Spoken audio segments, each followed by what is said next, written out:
Manchester's indie rock and roll station, XS Manchester. The XS Manchester Long Player, an iconic album in full with Jim Salveson. XS Manchester.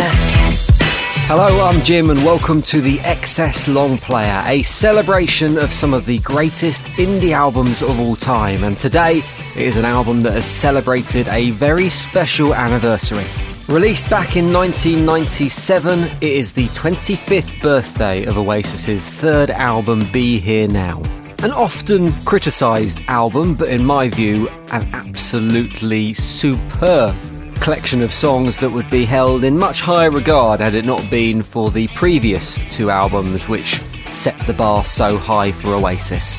On this podcast, we're going to look back at the creation and recording of Be Here Now with some of the people who were in the room when it was being made.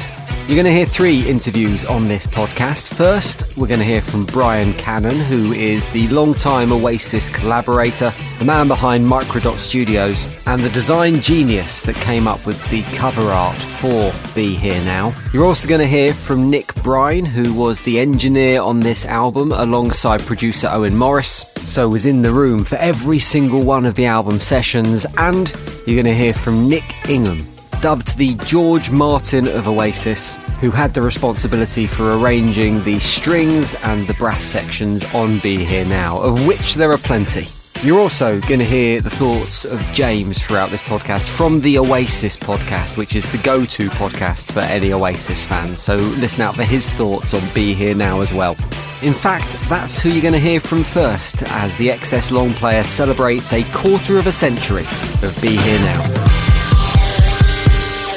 My name's James, I'm from Oxfordshire. I've been an Oasis fan since late 1994 when I was 14, and since 2017 I've been running the Oasis podcast, which is the ultimate audio guide to Oasis.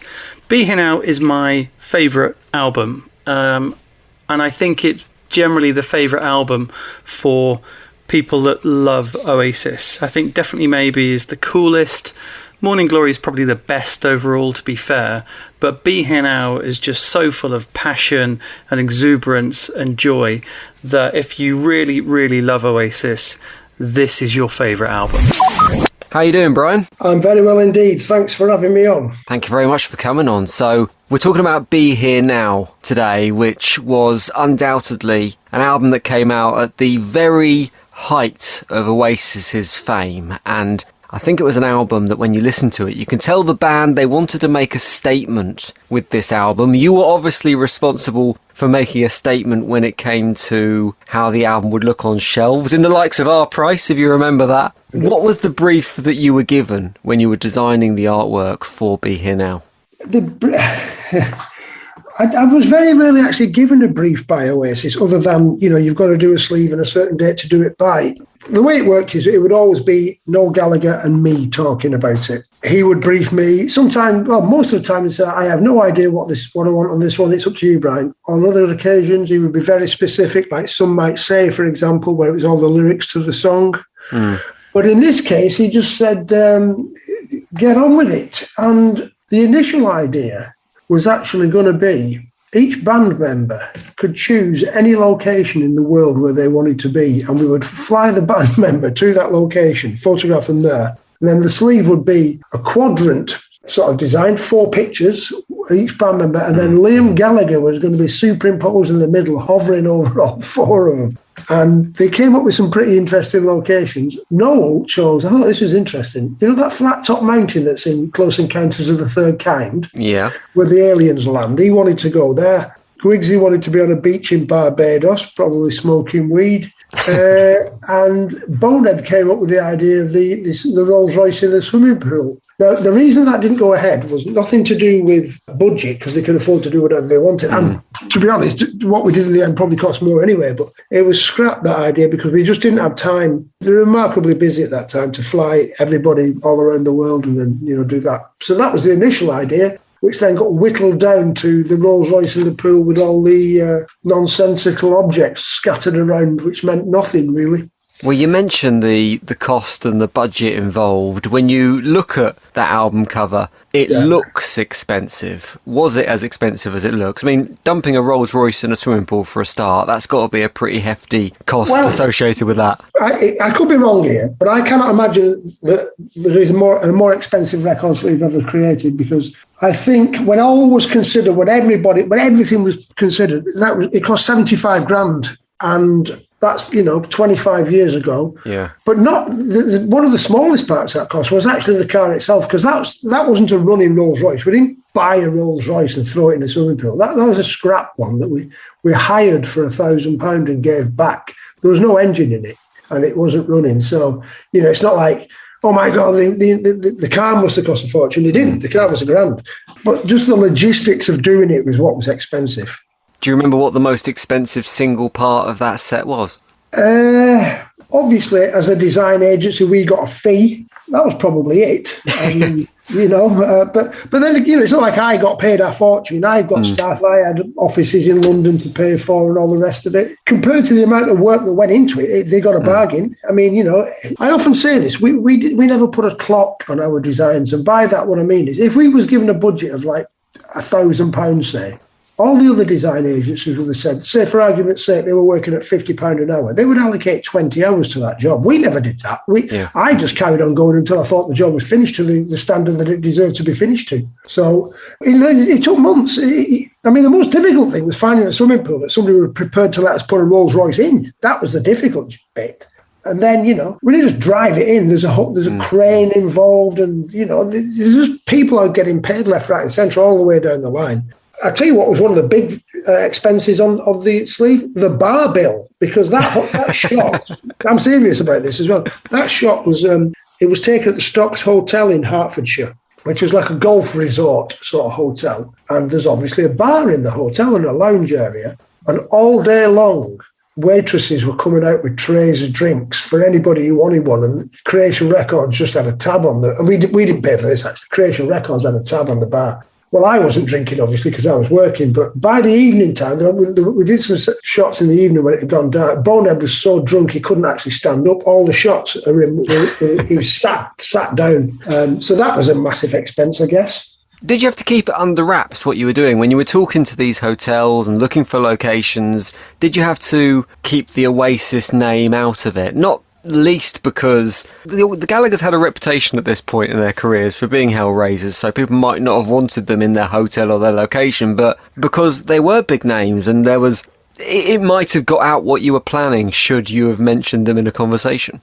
Well, it did get out. I mean, the mad thing is, right, we shot everything on film then, so you never saw the results of what you'd shot until at least the following day, if not a couple of days. Now, bearing in mind, the following day, we were still on site. We stayed at that hotel.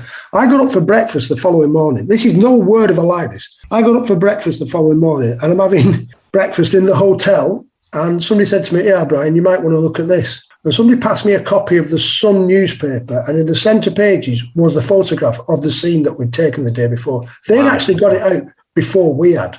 So somebody at the hotel had tipped them off, and they just posed as sort of people who were going golfing at the hotel, I guess. And, we didn't think anything of it. Some guy there with a camera, he took some pictures, winds up at the centre spread of the sun. And then what they also did, now I knew this was coming. This was kind of the joke, really, that all those objects on the front sleeve, they don't mean anything. I went along to a props warehouse in White City in London with Liam and Noel and just said, pick whatever you want to put on the sleeve. So, the big hourglass and the abacus and just everything came from there. And it doesn't mean anything. And the idea was, I thought Oasis are so massive by this point, because they were, that people are going to dissect and try to find meaning in everything. And that's precisely what the Sun had done. So whilst they trumped us in terms of getting the image out before us, they looked stupid in the end, because there's, oh yes, by this he means that, and by that he means this. And none of it meant anything. So the joke was on them, really. I remember that exact page in the Sun, and I remember the conversation around, because you're right, exactly what you said happened. People were debating what meant what, and it was kind of like a bit of a Paul is dead scenario, wasn't it? Yeah. It created a conversation around the album. Well, yeah, that was, I knew that would happen, and that's why we did it. I mean, there are some little things that do actually, like, for example, we changed the registration plate on the Rolls Royce from whatever it was at the time to talking about the Paulie's Dead rumour, it was the police van on the front of Abbey Road. It's the same number plate. So that's the only sort of thing that connects to anything. Other than that, I think it's all just nonsense. How much of the inspiration behind the album cover came from the music directly? Had at this point, when you came to build the album cover and come up with your ideas, had you listened to the album? Had you kind of absorbed themes and ideas from it, or did they develop completely separately? I always listened to I would always insist on getting lyric sheets off Noel. I'd normally I spent as much time in the studio as the band did when they were recording, just to get my head around it all. Right. So, and I think without a shadow of a doubt, that sleeve fits that record, doesn't it? People complain how over-bloated and overproduced it is. And, well, you could say that the sleeve's a visual representation of it. It's just excess, isn't it, in manifested there. So, yeah. Did you recognise the boys when they were working on this album? Because you worked with them from their early days in Burnage and saw the development of Oasis and the way they changed as personalities at that point. Because, it's really a relatively short period of time between this album coming out and definitely maybe the debut coming out. Not really. No, I think this is all, you've got to get your head around the fact that this changing and this personalities is just what the media represented anyway. And it was just their version of what, they were just the same, pretty much still are today. I was saying this the other day, Noel Gallagher and Liam, for that matter, all of them, to go through that amount of scrutiny and fame and intense media obsession day in, day out, for that not to screw your head up, it's just incredible, really. And I still think they're remarkably level-headed people. So, no, I don't think they did change that much. There was... there were stories of them falling out in the studio more, but that's just brothers, I guess, isn't it? The rest of the band weren't falling out. No, I don't recognise any massive particular change. I think that was a media invention, to be honest. What were those studio sessions like? Because if you were there involved and you were listening to it, were they kind of a fairly relaxed affair? Were there tensions? I wasn't there for most of Be Here Now, I must admit. I was there for the entirety of Morning Glory. You've got to understand that because they didn't write as a band, Noel Gallagher wrote the songs. Noel Gallagher wrote the lyrics. So it was just a case of when they went into the studio, and they'd obviously rehearsed before they got to a studio position, they would know the songs inside out. So it was remarkably quick. They weren't one of these bands, I guess, like Pink Floyd or something that spends months in the studio experimenting and changing this and changing that. Noel had written a song. He knew exactly what it should sound like. They were all great musicians. Bonehead, probably the best musician of the lot. They all knew the parts inside out. They went in within a couple, Morning Glory was done in a fortnight. That's just amazing. Being out took longer, admittedly. But I think, they had to change studios for a number of reasons. But the actual physical recording, there was never any hiccups there because they knew what they were doing. And like I said, they didn't write together. Noel had it all done before they went in. You did spend some time in the studio, obviously, because I believe you appear musically on the album at some point. Is that right? I do hand claps on all around the world, and I think my feet. Having said that, the footsteps at the end of mine, that's my shoes. Okay. That was recorded. I think that was he recorded that. I'm sure he recorded. I could be wrong here, but I think that was from the Morning Glory sessions. That's something he kept and tacked on to the end. Owen Morris, I mean. Yeah, so, I appeared on it, and it just, we're just one big happy family back then, I suppose. What's your favourite track on this album before we finish, Brine? When you look at Be Here Now, do you have a standout moment when you listen to it? I think Do You Know What I Mean? It's an amazing track. Opener still is an amazing song. I love that. I love the single artwork. Be Here Now gets a lot of stick. Especially from Noel even. But, I still think, I think his problem with it is more the production than the songs, I would have guessed. But I think it's a great record, isn't it? I absolutely love it as a record, and I think if it hadn't been for the albums that came before, if it hadn't been for Definitely Maybe and Morning Glory being the standard they were, it would get far more credit for being the album it is. And it's still great anyway, even with that, I still think it's a great record. Yeah, it is. Brine, thank you very much for speaking to me on the XS Long Player. Really appreciate your time. My absolute pleasure, thank you. Magic Pie, I feel, gets very unfairly maligned. It's a lot of people's least favourite song on Be Here Now, I still think it's a really fantastic song. I think that probably because it's over 7 minutes long and it's relatively slow paced, that's why it does get a bit of negativity from the fan community. But I think as an overall piece, it's remarkable. It's so well produced. There's so much going on all through it, including a toilet flushing at one point. And it just really shows how many ideas and how creative they were at this time. I love the ending. The fact that you've got this sort of huge crescendo and then Noel shouting, "Shut up." But then even then it goes into like a jaunty bit of kind of guitar and stuff at the end. It's like they had so many ideas, they couldn't just end a song. They just had to keep going. Nick Brine, how are you doing? I'm good, thanks, Jim. Appreciate you speaking to me on the Excess Long Player tonight. Now, none but the most obsessed and dedicated Oasis fans will probably recognise your name in connection with the band, but they will certainly have heard your work. So explain briefly how you fit into the puzzle of Be Here Now. Okay, so I met the band, first of all, when they were recording Definitely Maybe in Mono Valley Studios in Monmouth. I was working at Rockfield with Stone Roses. I met Oasis there. I ended up then being the studio engineer on What's the Story when they came to Rockfield with Owen to do that record, because I'd started working with Owen on all his records at that point. And then that just carried on then into Be Here Now, with Owen obviously still being the producer on that record and me doing all of Owen's records with him. So off I went on the journey that was Be Here Now. There's so many things I'd love to talk to you about, from the Stone Roses album recording to Definitely Maybe to What's the Story, but we're talking exclusively about Be Here Now today as it celebrates its 25th anniversary. Does it feel like a quarter of a century ago that you were sitting the other side of the glass watching this album come together? No, I can't believe it. And just, a whole lifetime. Well, some things kind of in the very distant past, but some things just feel like yesterday still. There's certain moments recording that album which have just stuck with me, and they just feel like it was just not so long ago, really. Yeah, it just, what a journey from then until now. But 25 years, it's hard to believe that's how long it is. Do those memories get triggered by certain pieces of music from the album? So if you're listening to the radio and, I don't know, All Around the World or something comes on, do you get instantly transported back to particular points in time? Yeah, so for instance, when you mentioned that, when that comes on, the first thing that comes into my mind is Liam skipping around the room, dancing about behind Nick, while there's a 72-piece orchestra trying to professionally play the track. That's a memory that comes straight away. There's other things like, do you know what I mean? If that comes on, I can immediately picture us all standing there listening to Liam do his vocals. Yeah, definitely elements of that album that you're transported back to that moment in time straight away. Now, during the sessions themselves, only yourself and the producer you already mentioned, Owen Morris, was present for every single session on that album. Yeah. Why was that? Was that just because you were part of the inner sanctum? Was it because it was an intense album to make? Or was it because, now when I spoke to Brian Cannon, he talked about there was an element of secrecy around the album because of the attention that was on the band at that period. So why was it just yourself and Owen that would be there for all the sessions? Yeah, there was a lot of secrecy, a lot of security around that album. There was a lot of press intrusion, a lot of people trying to get into the studios to get copies of tape. So every night I'd have to make sure everything was locked away, put away, nothing left around.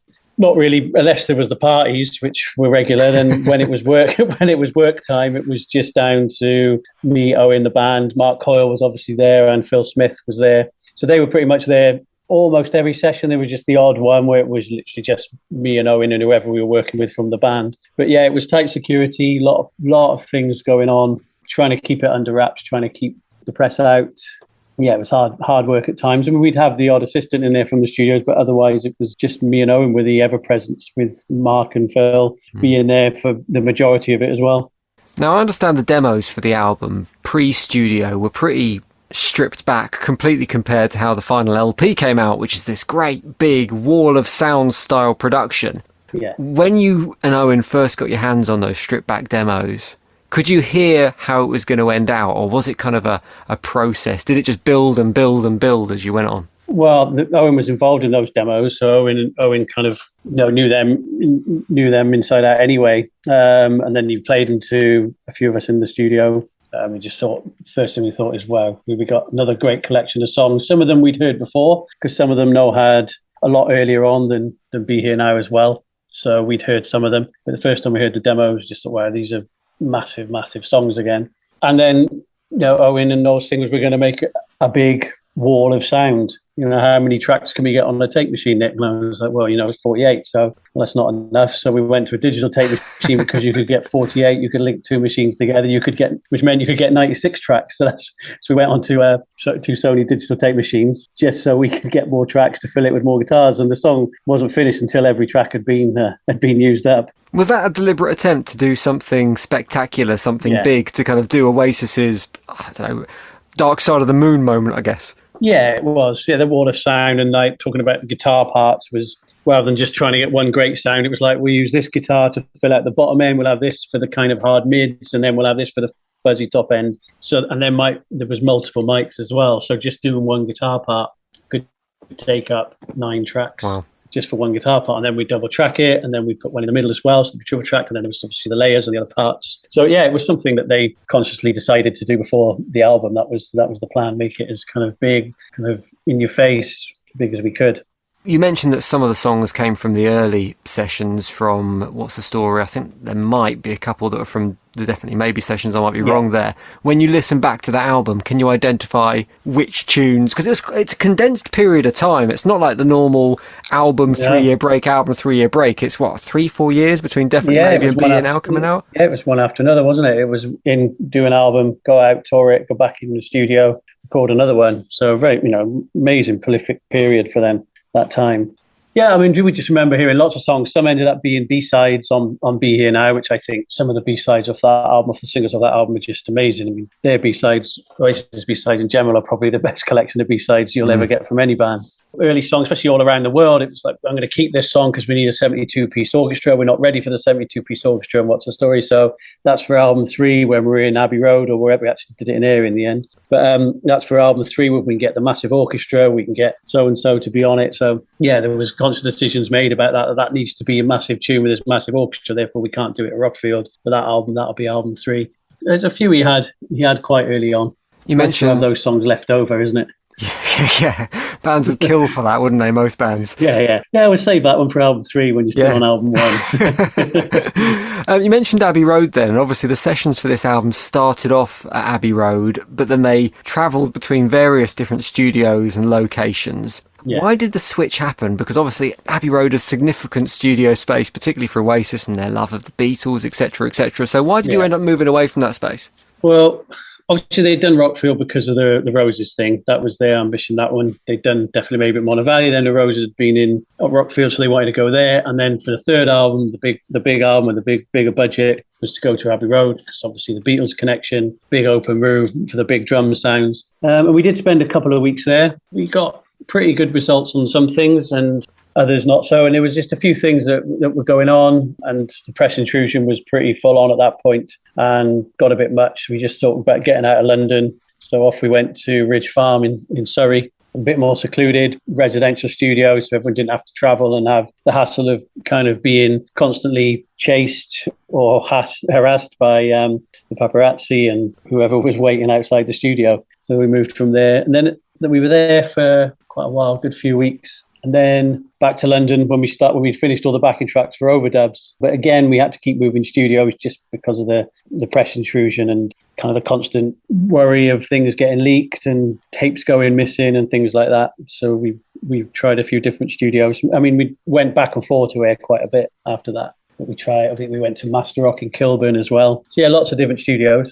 I remember at the time there being a suggestion when Oasis left Abbey Road that part of the reason they'd left / being kicked out was because complaints from the other people using the studio at the time that they were just making too much noise. Yeah, that did happen. I mean, there was a couple of those incidences. So there was a time when Noel was working. I think he was recording an acoustic guitar in a corner somewhere, and the orchestra from Studio One next door had just finished their thing and decided, the Oasis are recording there, we'll just walk straight in and have a look at all their equipment. So they're walking in, marvelling at all the equipment, all gasping, talking away, and Noel sat in a corner doing a take of an acoustic. So they all got shouted at and booted out pretty quickly. And then another incident was when I think it was a conductor from the studio next door was doing a film score, I think. And we used to monitor pretty loud. Owen's obviously known he walks in the studio, he turns the volume up full and it stays there until he leaves, however many weeks later. And all the faders go up to the top. That's where they're supposed to be. So this conductor or arranger walks in and just start screaming. Noel's again sat there doing a guitar take, and me and Owen sat there and just start screaming at us, "Can you please turn this music down? I've got bottom end all over my cellos." I think he might have swore a bit as well. And you can imagine, like, not even knocking on the door or not even talking or asking politely. You can imagine the response he got from Noel. Yeah, was politely asked to get out of the studio. And I think that was the final straw, really, because they were getting regular complaints, but someone burst in like that mid-take and kind of, we're a rock and roll band trying to make a rock and roll record in a rock and roll studio. So yeah, that was one of the reasons that we left in the end. Nick, I could pick your brain on this all day, but I'm going to ask you one final question. I imagine Be Here Now as an engineer was a challenging record to work on because, as you've already said, all the different tracks and the wall of sound approach and the amount of different things that are going on that album. Is there a moment from it when you listen to it where you sit back and go, I nailed it there? That's a fine piece of work. You can actually hear your handiwork on the album. I think in general, just listening to the whole album, I love the sound of the album. I love the kind of how over the top it is. I think it was the right time to make that record. I guess there's moments on the guitars, on things like I Hope, I Think, I Know, stuff like that. You just listen to it and you go, yeah, that's absolutely nailed the what you have in your head kind of beforehand. But yeah, I mean, Owen would kind of be responsible for, from an engineering point of view, it was a lot of tracks, a lot of tapes. So a lot of my work was making sure things weren't getting recorded over, make sure the takes were marked. There was a lot of that going on, and multiple miking and switching out amps all the time. So I was kind of on the go all the time with that, with kind of Owen at the desk, really, because it was a two-man job to kind of get that done. And being on tape, everything is so much more laborious as well than being on Pro Tools nowadays. Yeah. Do you think it would be a different album if it was recorded digitally rather than analog? So if it wasn't on tape, if it was all kind of on hard drives and whatnot, do you think the result would be different? Yeah, I think that was a lot of albums, especially from that period, because there's a temptation now to fix a lot of things, to tighten everything up, to edit all the life out of it. I mean, Owen is not really that kind of producer. He likes to capture the performance and leave all that in, really. So maybe not, but yeah, probably. I mean, some things would have been a lot quicker. Some of the things we were trying to attempt that can just be done really quickly on something like Pro Tools now might have been quicker, but I don't know, maybe we would have gone even further because you have unlimited tracks. So being limited to just the 96 tracks was maybe a bit of a godsend in the end. But I think maybe some of the editing would have been, I don't know, because Owen wouldn't have really been one of those to go over the top with that. Well, Nick, lovely to speak to you about Be Here Now. Happy anniversary. I hope you're going to celebrate with a nice glass of red or something. And thank you very much for your time on the XS Long Player. You're welcome. Cheers. Be Here Now was the first Oasis album that was fully written after they'd already achieved such high levels of success. And so you can really hear that in a lot of the lyrics. A lot of them have got it's like a triumphant feel to them. There's a lot of that in the lyrics. Another interesting thing I think about I Hope, I Think, I Know, if you listen to the very start, there's like a little bit in the opening riff just before the main guitar line comes in, where it's almost like there's a little mistake in there, and I don't know if it's meant to be there, but I just think it's cool that they've left it in. And I Hope, I Think, I Know, you sort of think of it as one of the short ones on the album, but even that, it's over 4 minutes 20, so it's sort of one of the quick little album tracks, and yet it's still well over 4 minutes. They were just so up for it on this album that even like a quick album track ended up being, what would be a very long track on most albums. Nick Ingham, welcome to the podcast. Thank you very much. Nick, you've been referred to as the George Martin of Oasis. I'm just wondering how that comparison sits with you.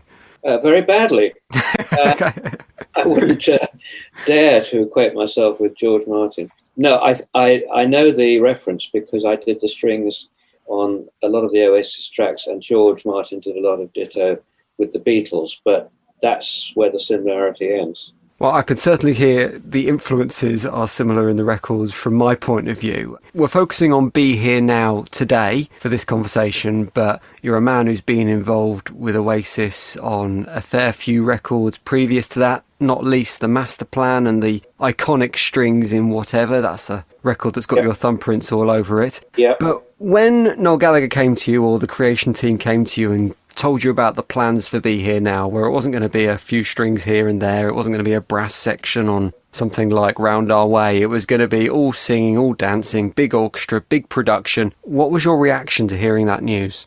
I thought it was a great idea. My only immediate concern was the bigger the orchestra, in many ways, the bigger the problems, because they're less easy to, in quotes, control. In other words, obviously, rock and roll music is free and easy, uncontrollable in some sense, but an orchestra isn't. So once I'd sort of grasped that and came up with a plan, I was cool. What I did was, and you'll have to bear with me, titles sometimes I forget, but All Round the World, is that what we're talking about? So that was a really big orchestra. I can't remember exactly, but let's say 40 plus. And it was a very long track, I seem to remember. You'll tell me how long it was. It was around 8 minutes, I think. That's right. There was a lot of repetition in the track, and I wasn't sure exactly where Noel wanted the strings to be. So I gave the orchestra a kind of roadmap. On their stands, apart from the music, was, I can't remember exactly how I did it, but let's call it A, B, C, D, or even 1, 2, 3, 4. So I would say that the track would start and Noel would give me the nod and I'd hold my hand up with 2 fingers, which would then give the musicians a signal to go to riff number 2. That really worked well. And I think everyone was very happy with that. And we eventually got to a place. I don't know in the end how they used it, because each unit of string music, if you like, was separate. You could move it around.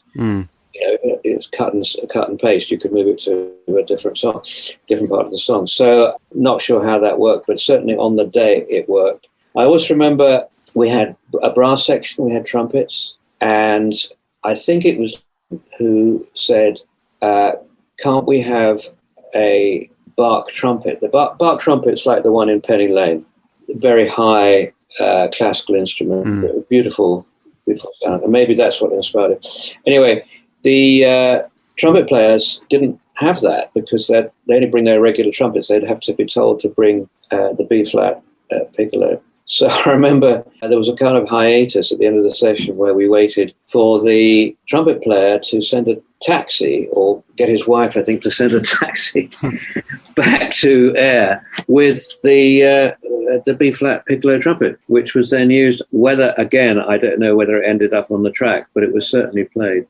You highlight there a bit of a clash of cultures, I guess, and was that an issue? Because I guess if you're in a 4-piece rock and roll band, there's 4 of you in a studio. If something gets recorded, you can change it on the fly. If you don't like how something sounds, you can make instant changes. You can say, look, Bonehead, do that again. I want it in a different way. For example, if you've got a 40, 50-piece orchestra, surely that's much more difficult to then make those changes, because you've got notation, you've got sheet music, you've got professionals there that have come in as session musicians. Did the band understand the pressures that were on you in those scenarios? No, and nobody does. And that's why I've made a reasonable living over the last 50 years to bridge that gap, because you're absolutely spot on. It's a very good description you've come up with, which is that classical musicians are highly, highly trained robots. I wouldn't say that to your face. They are very, very skillful in playing what's in front of them.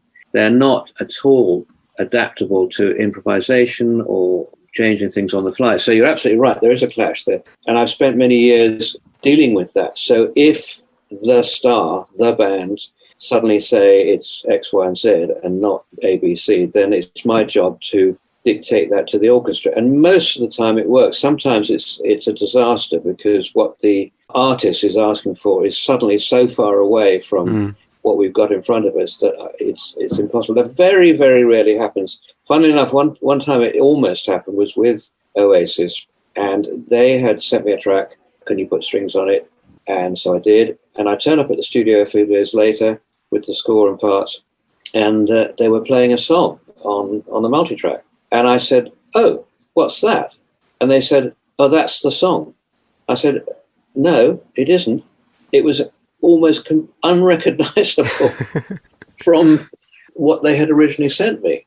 So that was an extreme case. And I had to literally sit down. I remember there was a studio in the King's Road that had a billiard table, and I sat at the billiard table scratching out brand new parts. Wow. And eventually we got there. But it's an oft-told tale that the clash of cultures, you're absolutely right, can be a problem.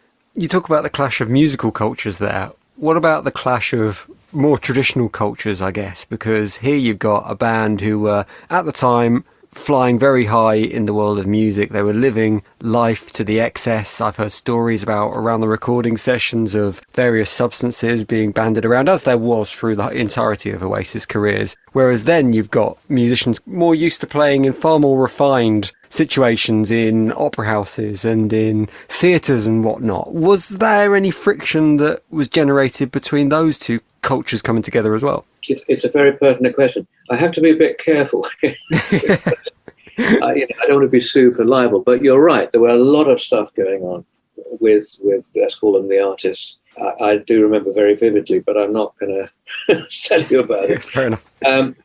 But, the musicians nowadays, I mean, if you went back 40 years, I think you'd find a very, very different culture from the classical guys. They were really, really, very anal about what they were playing and wouldn't entertain anything else. It's really changed now. And the guys who are in the session world, they grew up with the Beatles and so on, so they know all that stuff, and it's not alien to them anymore. I mean, I don't think that the string players rushed into control room and said, "What's that you're taking?" Right. I don't think they cared. Talk to me about how this worked between you and Noel in terms of creating these orchestral moments on the album, because Noel Gallagher, undoubtedly a great songwriter, but also, I'd say, a fairly simple songwriter. He's brilliant at writing simple one-line melodies. But with you, he's asking you to add layers and layers and build out a sound. So did he direct you in that? Did he say, this is what I want to hear? Or was it a case of, go away, give me something that goes with this?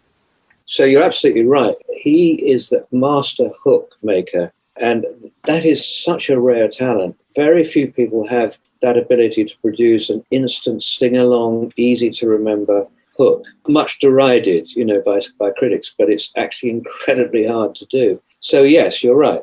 In terms of what he asked me to do, the very, very first thing I did with him was Whatever.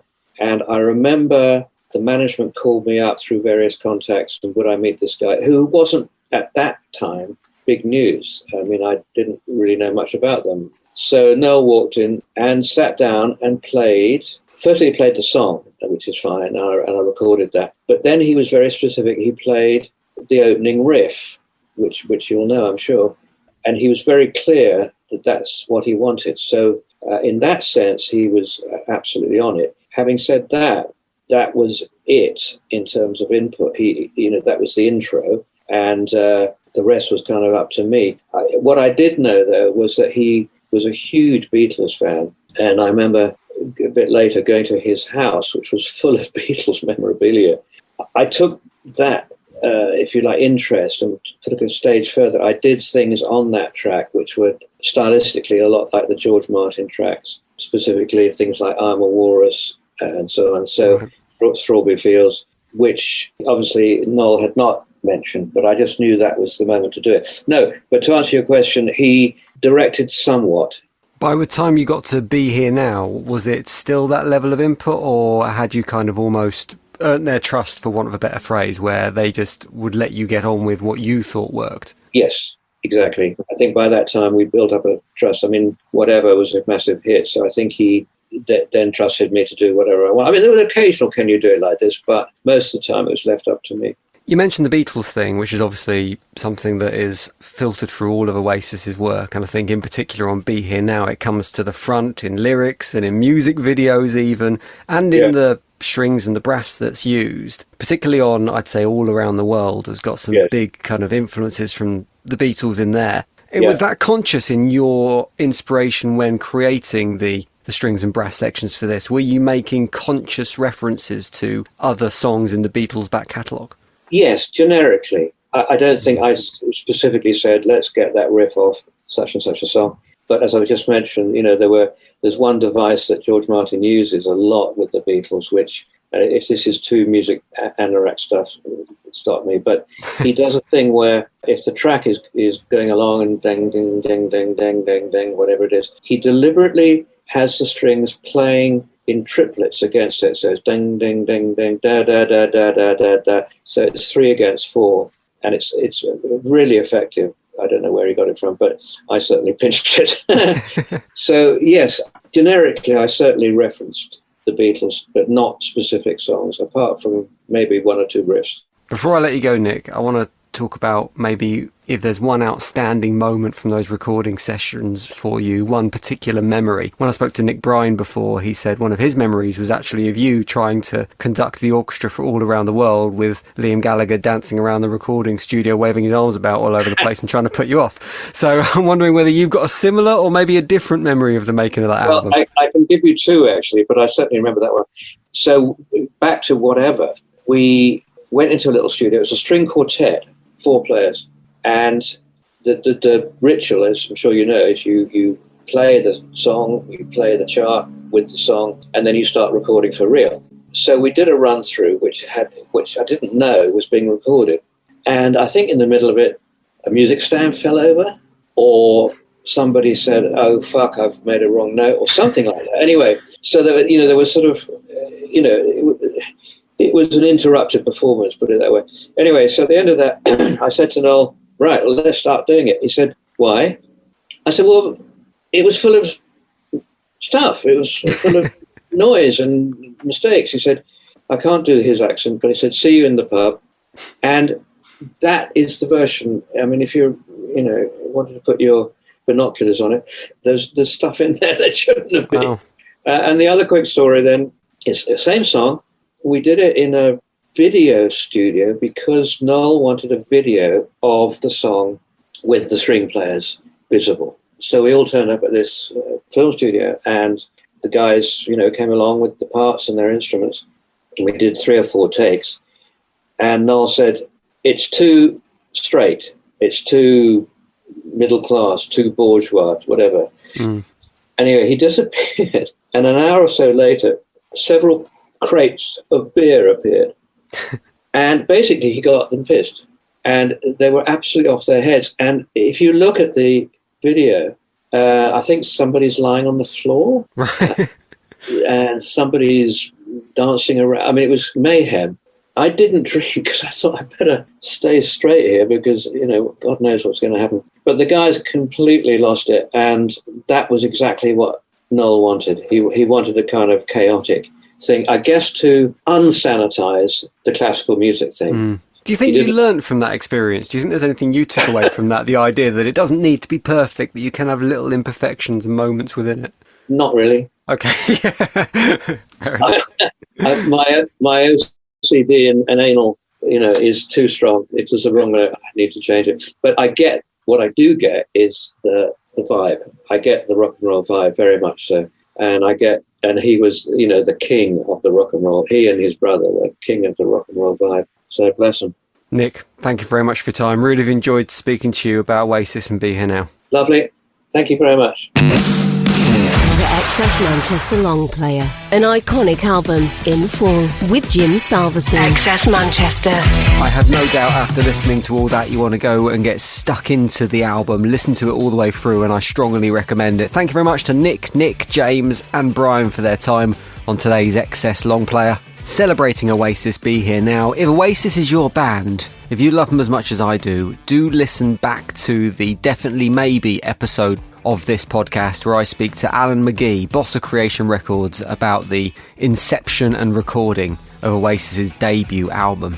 As well as that, there's a load of other classic indie albums to get stuck into, so delve back into the back catalogue and make sure you've hit subscribe or follow wherever it is you're listening to this podcast so you get the next episode about another classic indie album as soon as it's ready. Cheers for your ears, I'll see you next time. Manchester's indie rock and roll station, Excess Manchester.